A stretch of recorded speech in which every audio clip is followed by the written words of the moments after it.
Willkommen zur nächsten Folge von Lab Coffee in unserer Web3-Serie. Wir sind Sven und der Otto von der Consistor-Reply. Und in dieser Folge soll es jetzt tatsächlich darum gehen, eine D-App zu bauen, also eine Distributed App auf der Blockchain. In der letzten Folge haben wir uns ja eher angeschaut, wie sieht das Web3-Ökosystem aus, welche Teile brauche ich, um da jetzt eine Anwendung zu bauen. Und in dieser Folge steigen wir jetzt fast mit Code ein, aber noch nicht ganz, denn vorher brauchen wir ein kleines Konzept, wie das immer so ist. Das heißt, wir würden euch erstmal zeigen, was für eine Art von Anwendung wir bauen.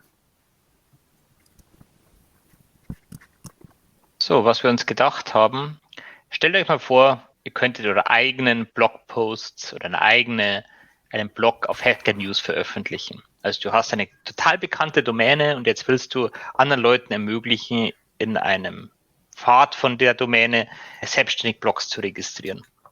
Und am besten dabei noch ein bisschen Geld zu verdienen. Und das war die Idee, was wir jetzt hatten, eine Art Blog-Aggregator zu schreiben, wo Leute selbstständig Blogs registrieren können, unter ihrem Blog ihre Posts anlegen und gleichzeitig noch ein Geschäftsmodell damit aufzuziehen. Und wie Architekten halt mal so sind, haben wir natürlich ein Diagramm gezeichnet. Wir haben noch mal was vorbereitet, richtig? Genau. Und wie ihr seht, das Datenmodell ist nicht so schwer. Es gibt von allem ein Blocks-Objekt. Das wird dann später spannend, wenn wir über ein Smart Contract reden. Dieses Blocks-Objekt hat 1 bis n Blocks. Und ganz wichtig, dieses Blocks-Objekt hat einen User sozusagen, der Provider ist. Also das ist die Person, die sozusagen der Administrator von dem ist und gleichzeitig auch diejenige, die das Geld für irgendwelche Aktionen hält. Und jeder Block hat auch sowas, nämlich einen Owner, derjenige, der auch auf diesem Blog Zeug veröffentlichen darf. Und natürlich braucht jeder Blog auch ein paar Posts. Und wie man sieht, gibt es dieses Payable-Ding. In späteren Folgen sehen wir, was das ist. Das ist sozusagen die Adresse von einem Wallet, das dazu verwendet wird, A, Methodenaufrufer zu erkennen und B, das auch dazu verwendet werden kann, Geldbeträge dorthin zu senden. Wir haben natürlich hier einen interessanten Aspekt mit reingebracht, den wir dann auch nochmal ausprobieren wollen, nämlich wie du schon gesagt hast, wie das mit dem Payment funktioniert. Und das Konzept von so einer Wallet und so weiter werden wir dann auch noch erläutern, wenn wir es direkt sehen. Und doch ein kleiner Spoiler, das ist wirklich unfassbar einfach, wie man Geld transferieren kann. Wir zeigen jetzt natürlich erstmal, wie das Ganze in einem Local Storage Mode im Browser aussieht, völlig ohne Web3 und bauen es dann so um, dass es auf der Blockchain läuft, um auch mal zu sehen, welche Schritte muss ich da überhaupt machen. Deswegen wechsle ich jetzt mal hier in unsere IDE und wir haben hier das Projekt vorbereitet. Das ist unser Blog-Projekt. Wir werden die Sourcen dann auch in GitHub veröffentlichen, denke ich, und euch in den Shownotes verlinken. Das Ganze ist eine ganz normale React-App, oder Otto? Wir machen dann jetzt aber natürlich hier nur die Kurzversion von React und konzentrieren uns auf die Web3-Sachen. Das im Prinzip besteht hier aus 2 Teile. Wir haben einmal unser Smart Contract und die React-App und natürlich eine Art Interface dazwischen.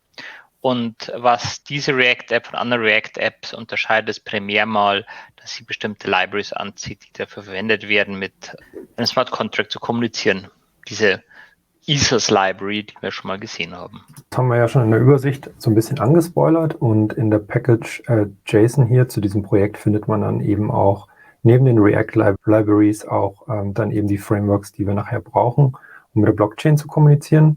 Wir wollen aber jetzt erstmal die Funktionalität der App zeigen. Das heißt, ich werde jetzt einfach mal hier starten mit npm start und wir schauen uns erstmal an, was hier überhaupt im Browser passieren soll.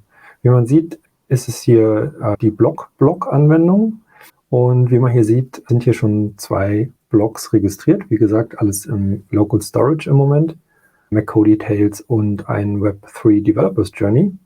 Und wenn ich auf den einzelnen Block draufgehe, dann sehe ich, kann ich hier neue Posts anlegen. Das heißt, ich kann hier auf New Posts gehen und einen neuen Post anlegen. Und ich kann die Posts, die ich angelegt habe, veröffentlichen über diesen Publish-Button hier. Wir sehen hier rechts schon ein bisschen angedeutet die Dollarzeichen. Das heißt, hier kommt dann nachher auch Monetarisierung ins Spiel. Wenn ich hier auf Publish klicke, dann ändert der Blogpost seinen Status auf Published. Wie das dann nachher tatsächlich auf der Blockchain persistiert wird, schauen wir uns dann an. Und das Spannende ist, wir haben natürlich jetzt erstmal die Anwendung ohne Blockchain gebaut, einfach ein bisschen die User Journey uns vorzustellen zu können und zu gucken, was wir eigentlich brauchen. Und um das ein bisschen greifbarer zu machen, haben wir natürlich eine API definiert, die daher zur Kommunikation verwendet wird. Wir können uns mal kurz im IDE angucken. Also dieses Interface API stellt sozusagen die ganze Capabilities dar, die das Backend dann braucht. Unser momentanes Backend ist, wie man sieht, die Dummy API, das einfach nur das Zeug nach Local Storage speichert. Später ersetzen wir die einfach durch eine alternative Implementierung, die mit der Blockchain kommuniziert. Und jeder kann sich eigentlich vorstellen, was so diese API an Methoden zur Verfügung stellen soll, sowas wie Register Block und Create Owner und Publish Post, das ist das, was Sven schon gezeigt hat. Das gleiche auch noch lesend, wie Fetch Post, Fetch Blocks etc. Und dann natürlich spezielle Dinge, um die Ownership festzustellen. Ist das dein eigener Block oder gehört dir jemand anders? Weil das ja natürlich auch Einfluss darauf hat, wie es in der UI angezeigt wird. Und ganz wichtig, diese Ownership-Sache wird natürlich auch später, werden wir sehen, vom Smart Contract enforced. Also der State, den wir hier haben, ist natürlich jetzt hier in der Dummy-Implementierung, wie Otto schon gesagt hat, sehr einfach gehalten, weil wir natürlich direkt jetzt hier auf das Local Storage zugreifen können. In der Blockchain wird dann ein Teil des States eben auch in dem Smart Contract gehalten und das schauen wir uns dann in einer der nächsten Folgen an. Und noch eine kleine Spezialität, wer sich wundert, warum wir eine Fortschrittsanzeige auch bei Local Storage haben. Wir haben einfach Wait-Funktionen eingebaut, damit die User Experience ähnlich ist, weil großteils waren wir überrascht davon, wie lang doch teilweise eine Operation auf der Blockchain dauern kann. Das sehen wir dann auch noch, weil wir dann eben über diese Wallet kommunizieren im Browser und die Kommunikation zur eigentlichen Blockchain oder zu dem Blockchain-Netzwerk dann teilweise auf den Testchains, auf denen wir gearbeitet haben, relativ lange dauern kann. Das heißt, in dem nächsten Teil von der Serie, Web3-Serie, bauen wir dann diese App schrittweise um, so dass sie dann auf dem Polygon-Netzwerk funktioniert. Polygon ist so ein Layer-2-Netzwerk, was für uns ganz gut funktioniert hat. Dann bis zur nächsten Folge. See you. Ciao.